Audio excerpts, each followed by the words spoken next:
Quelle diaspora voulons-nous pour le Cameroun? C'est la problématique dans le cadre de nos échanges ce matin concernant notre dernière ligne droite. Quelle est la diaspora que nous souhaitons pour notre pays? Quelle diaspora voulons-nous pour le Cameroun? Depuis quelques années, nous parlons de cette diaspora. Ils sont nombreux qui pensent que la diaspora a beaucoup à apporter dans notre pays. Ils sont nombreux qui critiquent de manière acerbe cette diaspora, pensant d'ailleurs qu'elle ne nous sert pas à grand-chose, à part des casses. De toutes les façons, un grand débat est né autour et sur la diaspora depuis quelques années. Mais ce matin, nous prenons un pan bien précis. Quelle diaspora voulons-nous pour le Cameroun? La question, je vous la pose par Féongeni. La diaspora que nous voulons pour notre Cameroun est une diaspora qui s'inscrit dans la dimension idéologique, dans la pensée présidentielle de 1982, qui est une pensée authentique de transformation et de développement de notre pays, où le président lui-même, dans ces années-là, s'interrogeait quel Cameroun voulons-nous pour nos enfants. Aura-t-il poursuivi en ces temps-là également en disant nous n'aurons jamais atteint nos objectifs si les Camerounais ne mangeront pas à leur faim, ne s'habilleront pas à leur satiété, ne se seront pas soignés, n'auraient pas atteint la taraxie, si vous voulez bien. Alors, à ces deux questions, le président Paul Biya positionnait déjà l'intérêt de la diaspora dans le développement et les transformations structurelles, socio-économiques de notre pays. Alors, cette diaspora-là est une diaspora qui, dans la réponse, quelle diaspora voulons-nous, est une diaspora où le président a aménagé un cadre, un couloir d'échange, d'inter-échange entre le Cameroun et l'extérieur. D'abord, l'élargissement de son portefeuille diplomatique en installant des représentations diplomatiques du Cameroun à travers le monde, dans plusieurs pays dans le monde, pour effectivement capter l'intérêt de la diaspora et mieux protéger dans une approche de proximité cette diaspora-là à ce niveau et mieux capter les intérêts du Cameroun à la fois à travers la diaspora, mais à travers les démarches que cette diaspora-là peut mener à partir de ces pays-là. Il revient au ministère des Relations extérieures, on va mettre en place toute une direction qui est chargée de la diaspora au ministère des Relations extérieures. Et bien au-delà, le président instruit son gouvernement d'organiser des forats à l'intention de la diaspora pour mutualiser en réalité des échanges d'idées, d'actions, de projections, de perspectives pour améliorer effectivement les rapports entre la diaspora. Et dans les différents programmes des ministères, parce que vous savez, cette diaspora-là qui part pour se former, il y en a qui veulent revenir avec des expériences, parfois des expériences intellectuelles, parfois des expériences économiques, parfois des expériences financières et commerciales.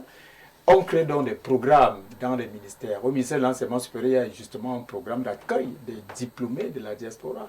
Au ministère de la Jeunesse, il y a tout un programme de financement des initiatives de la diaspora. Vous vous souviendrez que le ministre Mouna Foutou s'était fait enfaner même en Belgique en 2018 à cause de ça, parce qu'il était allé là-bas contribuer à faire ancrer une certaine diaspora au Cameroun, celle qui était déjà qui avait déjà maturé des projets dans ce sens-là. Il y a cette diaspora-là qui a également accueilli le ministère de l'Agriculture pour le retour et le développement des activités agro-pastorales au ministère de l'Agriculture. Pour chuter. Oui, pour chuter. J'ai également vu le président Ndo, Éric Gérisvet, s'inscrire également dans cette logique en mettant en place un programme pour capter cette fois-là la diaspora du Sud. Il y est même allé à la rencontre de cette diaspora originaire de la région du Sud pour contribuer au développement de la région du Sud. Donc, de façon générale, au plan institutionnel, il y a une approche, au plan idéologique, il y a une approche, au plan structurel, il y a une approche, au plan opérationnel, il y a une approche. Tout ceci concourt à ce que nous ayons une diaspora qui contribue effectivement et de manière efficace et efficiente au développement de notre pays à travers les outils de programmatique, de planification et de projets que nous avons pour transformer nos territoires. Eric Achenko, lorsque parfait, on a fini de parler comme ça, on peut déjà mettre un terme à cette émission. Hein? On a l'impression que tout va bien, tout est beau dans le meilleur des mondes, et sur le plan programmatique, organisationnel, structurel, ainsi de suite. Quelle diaspora, Eric, toi tu veux pour le Cameroun? En réalité, quand on parle parfait ici de diaspora, il faut déjà comprendre que la diaspora une diaspora est une communauté de personnes vivant en dehors de leur pays d'origine. Alors, lorsque cette diaspora se retrouve à l'étranger, elle joue un rôle fondamental à la fois dans le développement des pays d'accueil, mais également dans leur pays d'origine. Et ce développement peut se faire sous plusieurs angles. Il y a d'abord l'aspect diplomatique, l'aspect économique. Et quand on parle de l'aspect diplomatique ici, parce qu'il y a ce qu'on appelle la diplomatie populaire, pour que certaines ambassades s'installent au Cameroun, cela a été fait grâce au dynamisme de la diaspora, grâce à l'effort, n'est-ce pas, de la diaspora camerounaise là-bas. Je peux par exemple citer l'ambassade de Turquie, comment est-ce qu'ils ont fait pour s'installer au Cameroun. C'est une diplomatie populaire. Maintenant, il y a les aspects économiques. La diaspora joue un rôle important. À travers son expérience dans le pays d'accueil et autres. Et il faut voir à travers Western Union, Express Union et tout ça sans publicité, combien est-ce que ces populations, cette diaspora transfère au Cameroun. Mais davantage, il y a un élément culturel. Mais beaucoup pensent quand même que nous devons progressivement sortir juste de ce petit ancrage, quelques envois sur Express Union, Western Union, Orange Money, que sais-je. Encore, même si nous disons là, merci pour ces envois, mais peut-être que la diaspora commence à penser grand. Oui, la diaspora pense grand, justement. C'est pour ça que nous parlions de l'aspect culturel. Et le mouvement, je crois, CECA, montre la dynamique de cette dimension diplomatico-culturelle et qui donne une nette visibilité. Alors maintenant, quand j'ai dit cela, quel type de diaspora voulons-nous pour le Cameroun? Nous avons besoin d'une diplomatie ancrée dans d'une diaspora ancrée dans sa culture. Parce que, voyez-vous, là où ils vivent dans leur pays d'accueil, il faut qu'ils déportent, je vais dire ça comment, leur culture, qu'ils contribuent à la promouvoir et même à la préserver. C'est ce que le mouvement CECA fait déjà, ce qui est d'ailleurs très bien. Maintenant, il y a un autre aspect qui est important au-delà de l'aspect culturel. Il y a justement le transfert des compétences, c'est-à-dire une expertise qui a été acquise dans un pays X ou Y.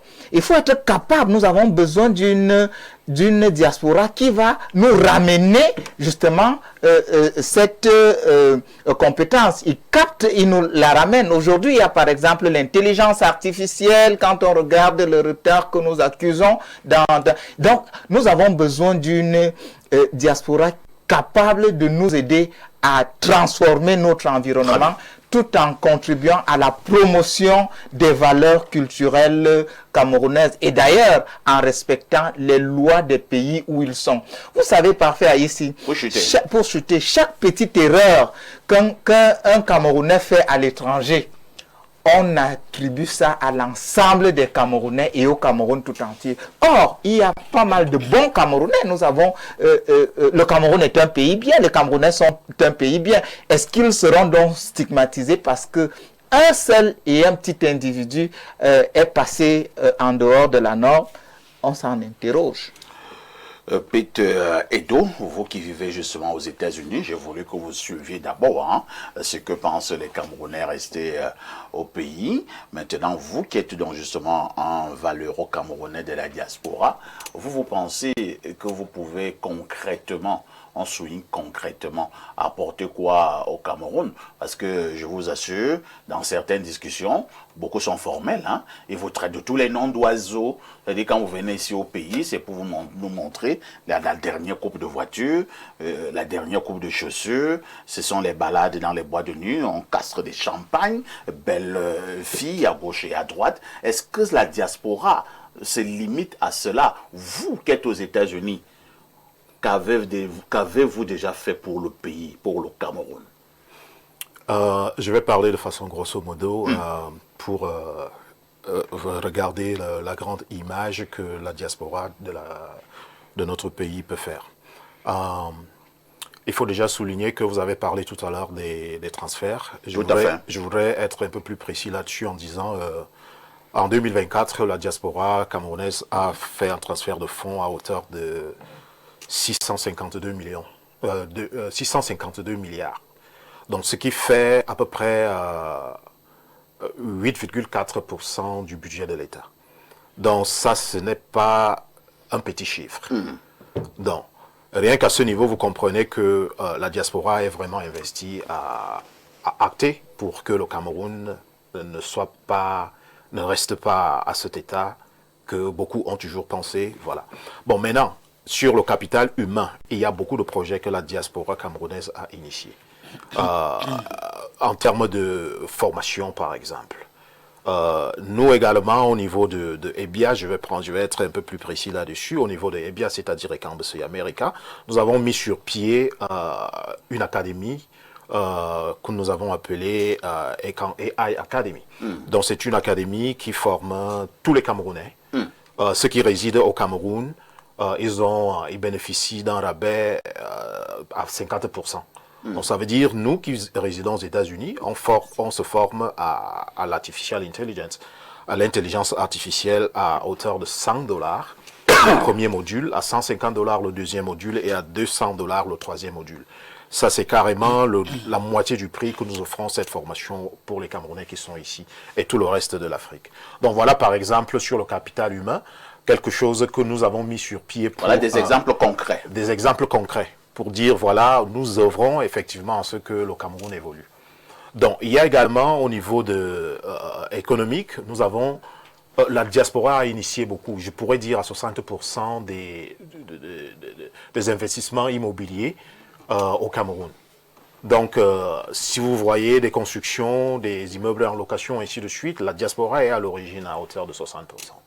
Donc, nous avons beaucoup à faire et nous allons encore œuvrer pour que nous fassions beaucoup pour notre propre Mais pays. ils sont quand même nombreux. Hein. Disons que comparaison n'est certes pas raison, mais lorsque nous prenons la diaspora ouest-africaine, on estime qu'elle fait 2, 3, 4, 5, 10 fois plus que ce que vous faites pour le Cameroun. Est-ce que cela signifie qu'ils sont plus compétents que la diaspora camerounaise? Rien à voir. Les Camerounais, je vais vous rappeler, sont très très intelligents d'ailleurs. Partout où vous irez, dans le monde entier, vous allez trouver que les Camerounais occupent des postes de valeur. Donc, je dirais que nous sommes les premiers intellectuels. Je ne serai pas très prétentieux là-dessus, mais c'est une certaine réalité. Quand vous parcourez le monde entier, vous allez constater que les Camerounais sont à tous les niveaux. Donc, dans les autres pays comme l'Afrique de l'Ouest, ils ne sont pas au-dessus de nous. C'est juste que peut-être nous manquons encore un tout petit peu de, de collaboration, d'entente entre nous. C'est peut-être ça le petit problème mais dès lors qu'on est... Est-ce que le gouvernement vous soutient dans cet élan de coopération, dans cet élan d'investissement au pays, ou alors on regrette quelques blocages? Tout à fait. Et le gouvernement nous soutient. J'ai eu une discussion avec un représentant du ministère des Relations extérieures la semaine surpassée, qui m'a fait comprendre un certain nombre de choses que nous ignorons. Justement, ce ministère-là est capable de soutenir la diaspora en termes d'investissement, en termes de projets que ces derniers veulent réaliser au Cameroun. Ça, c'était nouveau pour moi, je ne savais pas. Et quand je pensais à certains projets, je n'étais pas en train de voir directement le ministère des Relations extérieures comme étant ce facilitateur-là qui peut faire en sorte que ces projets-là aboutissent avec beaucoup de réussite. Merci, Peter Edo des États-Unis, pour ce que vous avez relevé ce matin. Je reviens au pays avec Eyenga Ndombwe. Vous suivez d'ailleurs le nom. Lorsqu'on était chez vous, c'était Peter Edo. Maintenant, nous sommes chez Eyenga Ndombwe. Monsieur Eyenga, cette diaspora, est-ce que vous avez l'impression qu'elle contribue au développement de notre pays avez-vous l'impression que cette diaspora-là, elle nous sert à quelque chose? Oui, parfait. Pour répondre à cette question, il faut d'abord passer par la classification même de la diaspora camerounaise. Puisqu'il y a une diaspora responsable et il y a aussi une diaspora qui est même non identifiée. Et lorsque vous arrivez à poser un diagnostic, vous allez voir que la diaspora responsable s'illustre. Vous avez vu M. Pitedo, lorsqu'il arrive là, il vient à la télé, il a le courage de passer à la télé. Il ne se cache pas. Il ne se cache pas. Parce qu'il ne doit rien à personne, parce que c'est un citoyen normal qui veut poser des actes pour son pays. Par contre, d'autres arrivent, ils arrivent d'abord dans des circonstances très douteuses et ils ont aussi une vie. Par moment, vous trouvez un monsieur, vous l'assimilez même, par moment, c'est les rastas, les boucles d'oreilles et tout ça. Donc, c'est ce que je dis, une diaspora. C'est un choix. Oui, c'est une diaspora négative.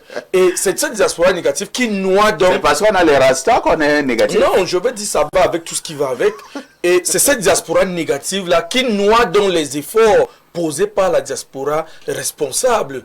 Vous allez voir les hôtels, les entreprises sont créées par nos frères de la diaspora, le soutien financier. Et de l'autre côté, l'État se positionne aussi, l'État ouvre les bras à tout cela, que ce soit au MINEPIA, au ministère des Enseignements supérieurs. Vous allez voir le nombre de bourses, le nombre de boursiers. Ça prouve déjà que l'État accompagne d'autres sorties, aller puiser la connaissance et revenir avec. Maintenant, il y a une autre diaspora qui banalise l'État du Cameroun. Vous allez voir, et là c'est entrer en jeu de la politique. Ceux qui ne connaissent même pas la politique, qui ne connaissent même pas ce que veut dire la politique camerounaise, ceux-là qui ne maîtrisent même pas le Cameroun et qui disent qu'ils veulent parler politique. Ils sont aussi en train de noyer la diaspora camerounaise. Vous ne pouvez pas enfariner tout un ministre et dire que vous êtes la diaspora.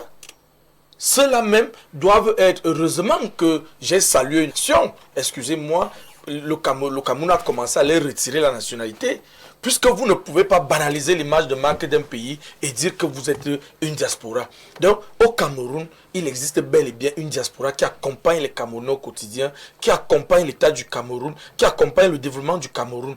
Et de l'autre côté, il existe... Peut-être que vous applaudissez seulement pour la diaspora qui vous dira que non, tout va bien au Cameroun, on soutient le RDPC, et ainsi de suite. Non, maintenant, s'il y a une diaspora qui ne pense pas comme vous la traitez de je vais vous raconter irresponsable. une petite histoire. Lorsqu'on avait le bac à l'époque, nous étions tout jeunes, et il y avait certains qui avaient beaucoup de moyens. Ils disaient partir en Europe et ils nous appelaient pour nous faire comprendre qu'ils ont déjà la nationalité de tel pays.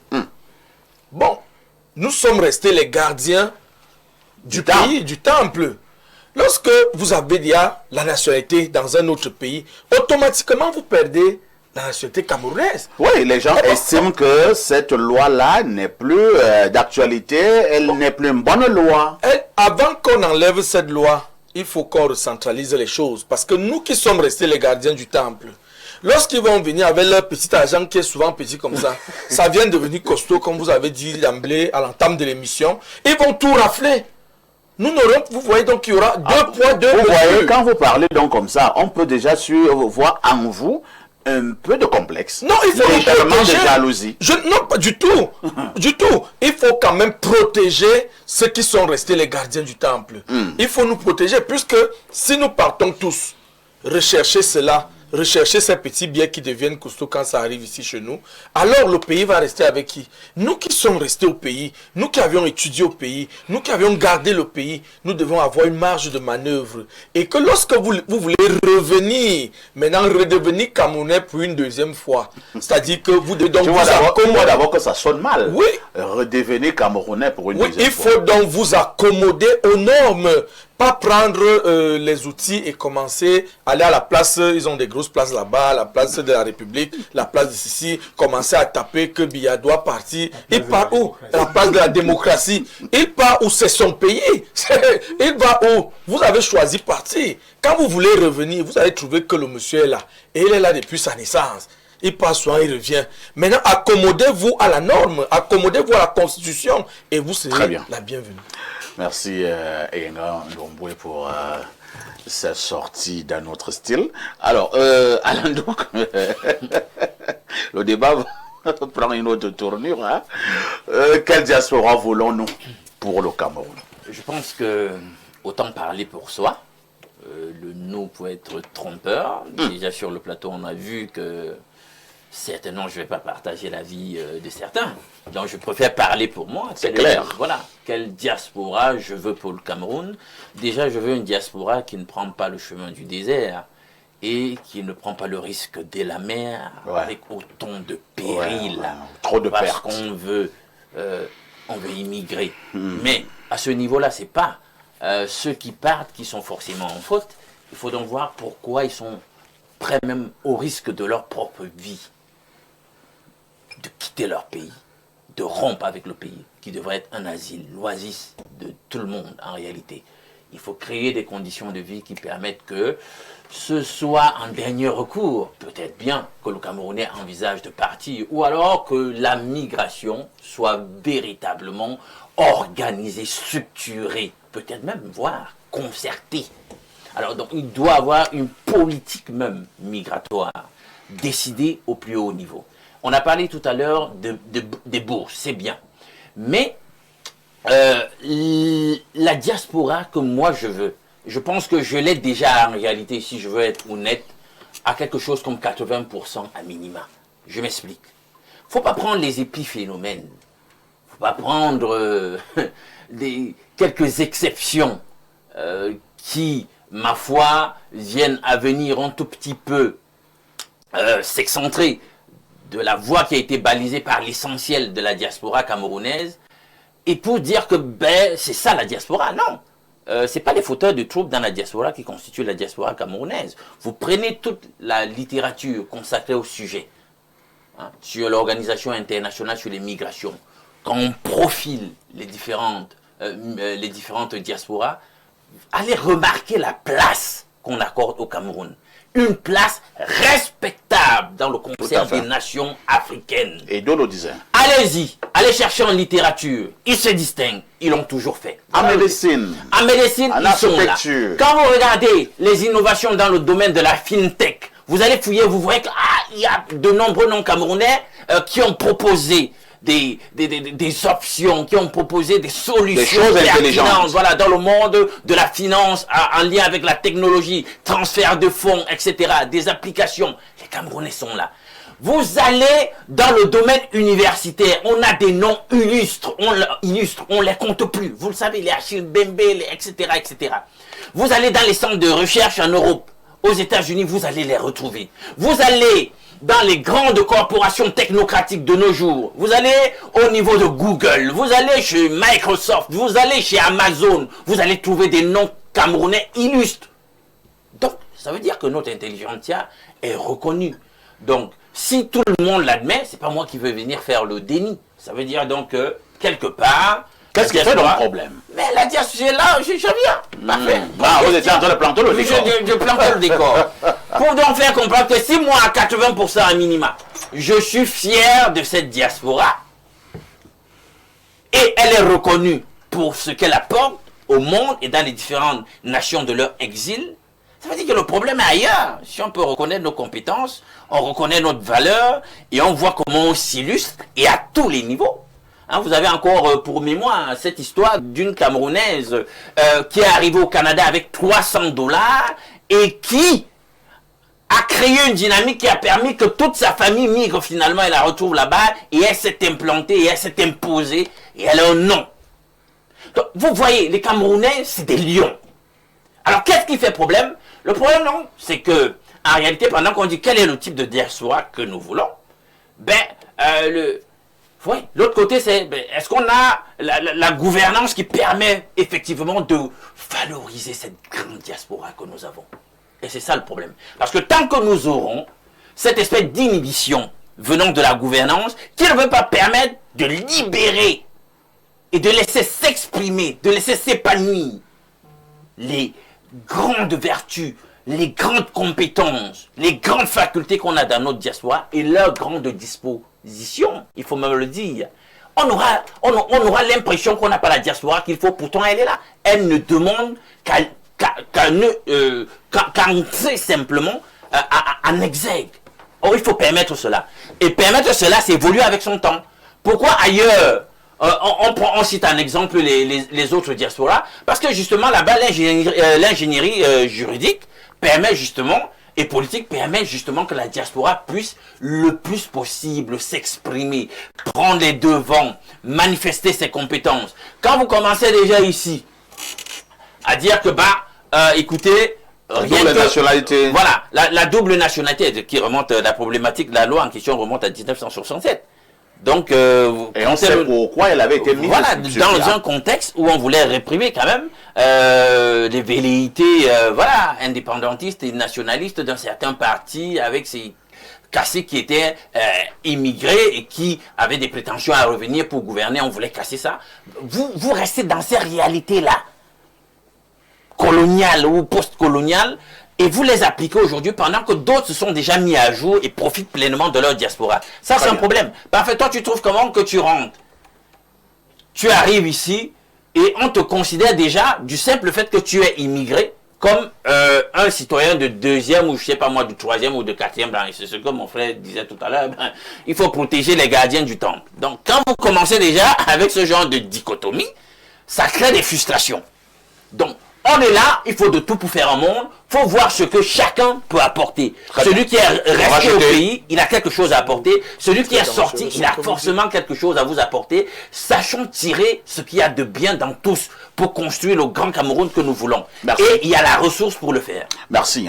Allons rapidement au niveau de notre messagerie qui explose comme d'habitude. Le 229 est au rendez-vous. C'est un message qui nous vient donc du Bénin.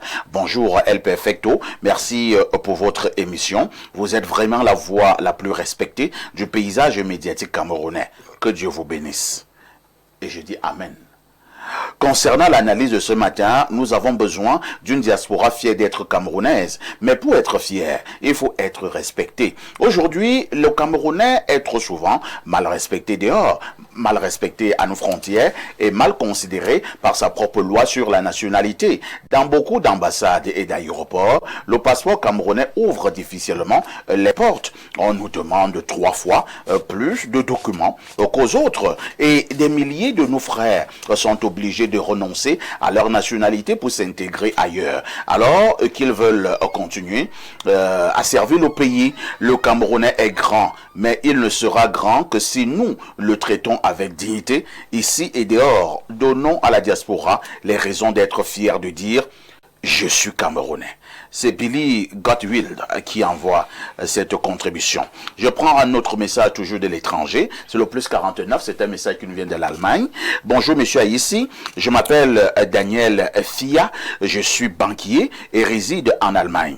Pourrais-je avoir le contact du monsieur des États-Unis sur le plateau? Merci d'avance et bonne émission à vous. Bonne journée, Daniel Fia. Daniel, appelle-moi après l'émission, Un autre message ce jour, je vais du côté du 212, c'est un message qui nous vient donc du Maroc. Bonjour, parfait Aïssi, le Aïcha Kamoise de la modération. Bon, j'ai lu la suite. Parfait. Je suis venu te rappeler que tu nous as promis que tu inviterais le professeur Owenanginu demain à Jeudi Spiritualité. Il faut tenir ta promesse, champion. Ce sera la mort de l'audience en télévision.